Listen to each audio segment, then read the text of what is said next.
होण्याबद्दल शंका असेल तर लग्नानंतर होईलच प्रेम मालिकेच्या पुढील भागात आता काव्या पार्थला सांगत असते की मला सुद्धा मूल हवंय, मला सुद्धा आई पण अनुभवायचंय, पण माझं मन या सगळ्यासाठी तयार होत नाहीये. मला सुद्धा लग्न, संसार, मुलं या गोष्टी हव्यात, पण माझा अभ्यास, माझं कलेक्टर होण्याचं स्वप्न, बाळाला सांभाळणं हे सगळं मी करू शकेन का? मला खूप टेन्शन आलंय पार्थ.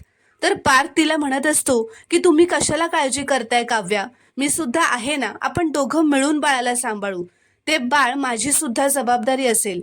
तर काव्या पार्थला म्हणत असते की आई होणं म्हणजे काही साधी गोष्ट नाहीये पार्थ, खूप जबाबदाऱ्या असतात आणि मला त्या पेलवतील की नाही मला नाही माहीत. त्यावर पार्थ तिला म्हणतो जर का आई होण्याबद्दल तुमच्या मनात काही डाऊट असेल ना तर, असं म्हणताच काव्या विचारते तर काय? तर मित्रांनो, आता काव्याला मूल नको असल्याने पार्थ पुढे काय निर्णय घेणार असं तुम्हाला वाटतं ते कॉमेंटमध्ये नक्की कळवा आणि व्हिडिओला एक लाईक नक्की करा. चॅनलला प्लीज सबस्क्राईब करा.